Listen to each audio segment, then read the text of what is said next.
Hi everyone. So I posted that news from First Post.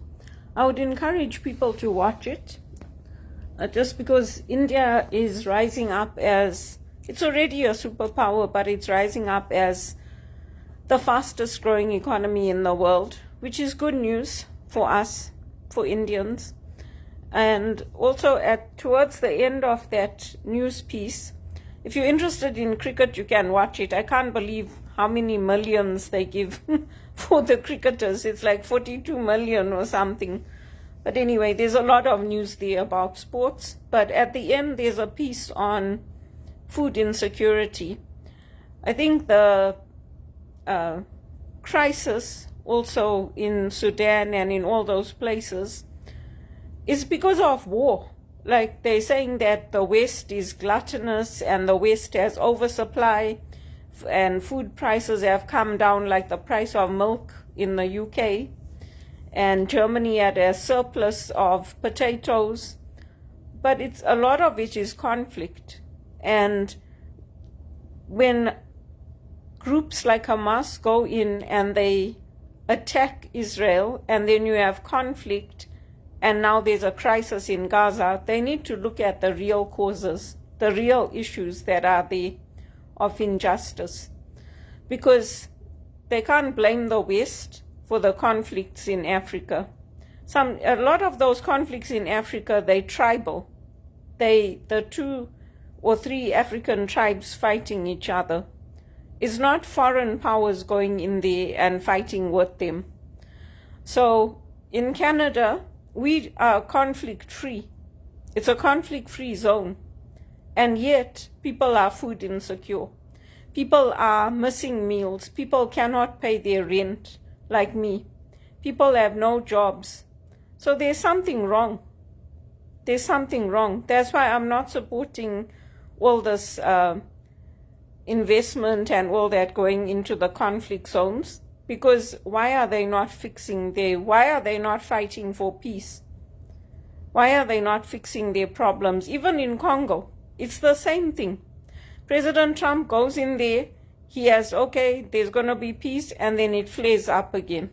He should just stay out of it. That's what I think.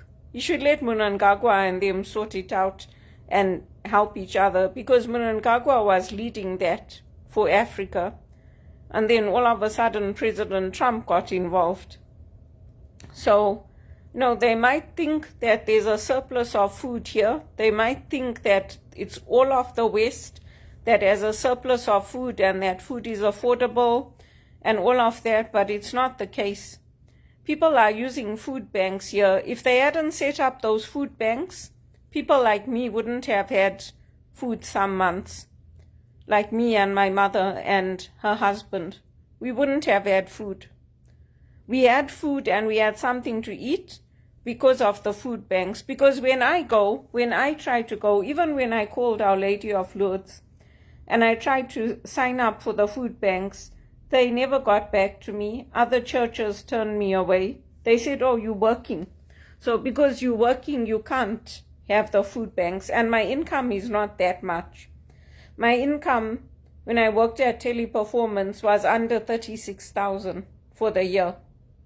So that's nothing compared to what HR professionals earn, and project managers, they start at 70,000. If you go now, there's a law in Canada that when they advertise the positions, they have to disclose the salary band.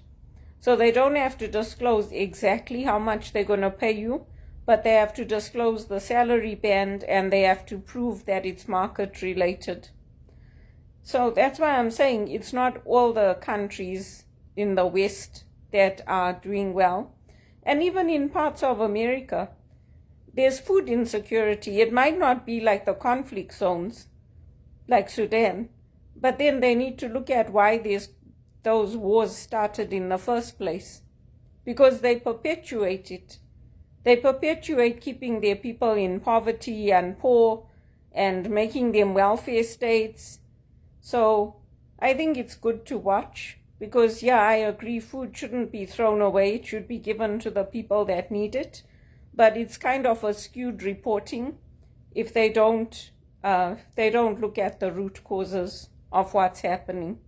And even when you look at food, like when I talked to my doctor about my weight and all that, I told him, well, I eat like lots of stodgy foods, like rice, potatoes, because those are filling. And he said, well, you'll have to cut all that out now, and you'll have to try to eat more healthy because of what they're putting in our foods, and also because if you want to lose weight, you have to change your diet. And with cholesterol and high blood pressure, you have to change what you eat. So in Zimbabwe, my mom used to make this beetroot salad, and I loved it in the summertime. You just cut up your onions and you boil your beetroot, and then you make it like they sell it in the shops here. So beetroot is good for hypertension, it's good for cholesterol, and there's a lot of things that you can get here, but the prices are so expensive. We pay I think it's 13% tax on our food. So it's not as simple as the reporting makes it out to be, but it's still a good piece to watch if you're involved in international development like I am through the church, if you're involved in funding going to foreign countries. It's good to watch. And some of these injustices, they could be solved by the African leaders themselves. The problems in Somalia and in all these places. And I'm happy for Zimbabwe that they're getting investment by UAE. Everybody else is getting investment by UAE. Canada's also getting investment from India, from China, from UAE. Canada's getting investment.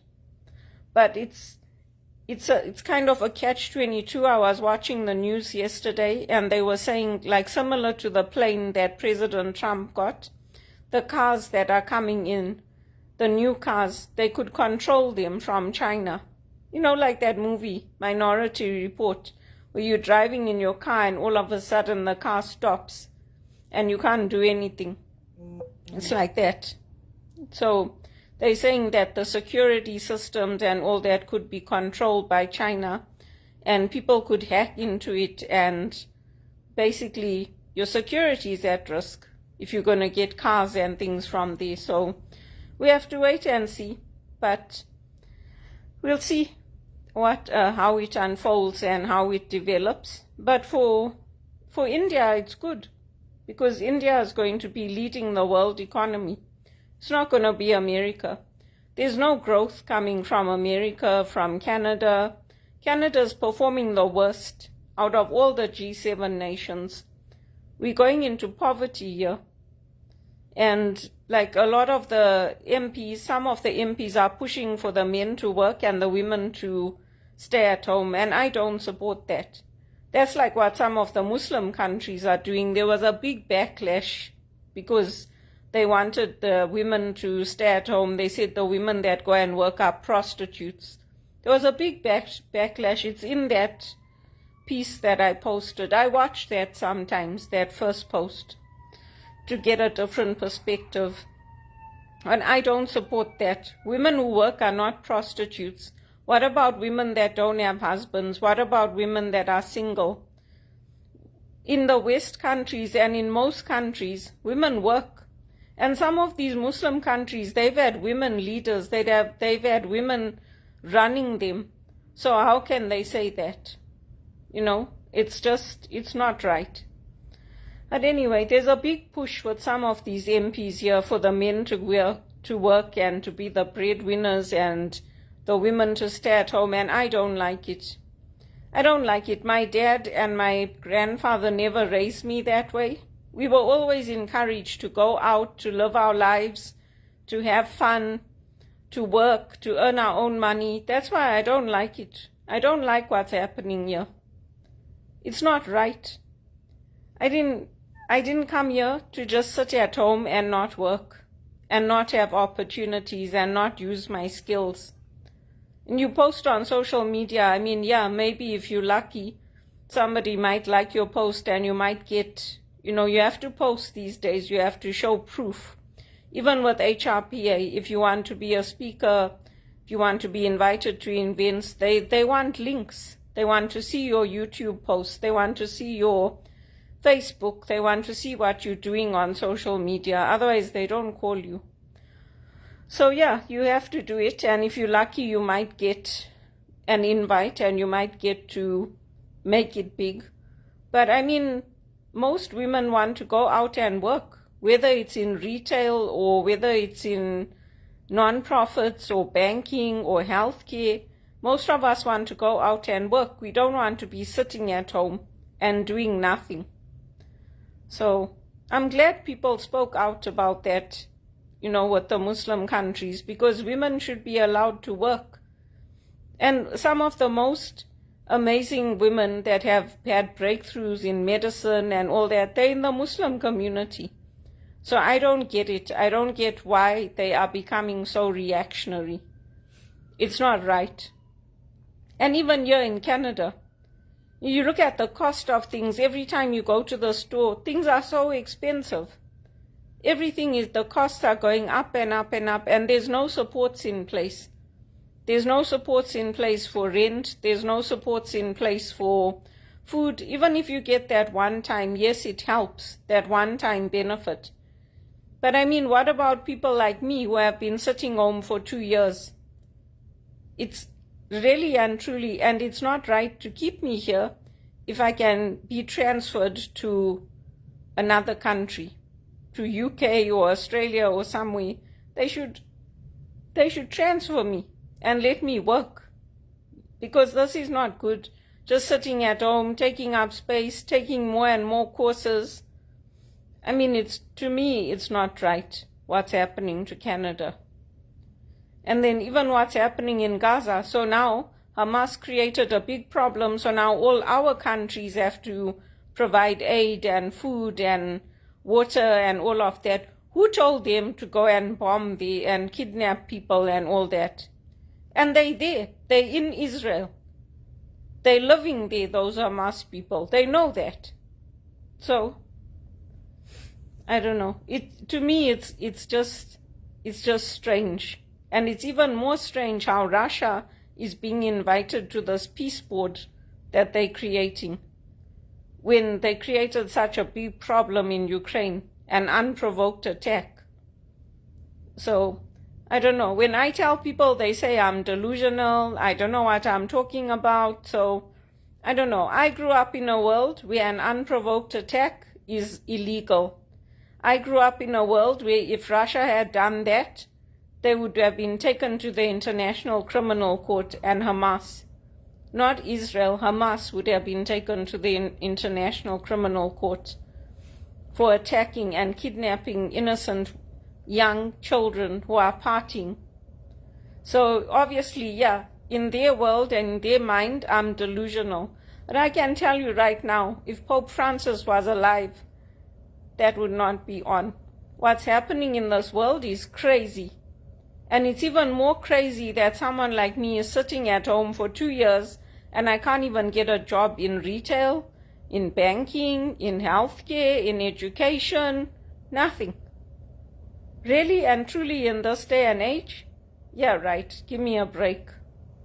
There's long lines.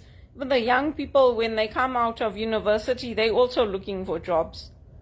So what about us? What about the ones who are experienced? What about the ones who mentored others, who helped others, who have an understanding of what happens in global aid and international aid? We just left to the side. We just left like, oh, well, we don't know what's going to happen to you. The bank is going in a different direction. So we work hard for you. We help you to resolve the problems. We help save a global crisis with Credit Suisse. And you don't give a damn what happens to us. Really? I hope Pope Francis is praying for me up there in heaven, because I got nobody on my side like I had him on my side. That's why I miss him. I miss Pope Francis. I used to tweet to him all the time on X. I used to send him messages. What's happening in our world, it's rubbish. And now Iran has joined the BRICS nations. You're going to see what's going to happen.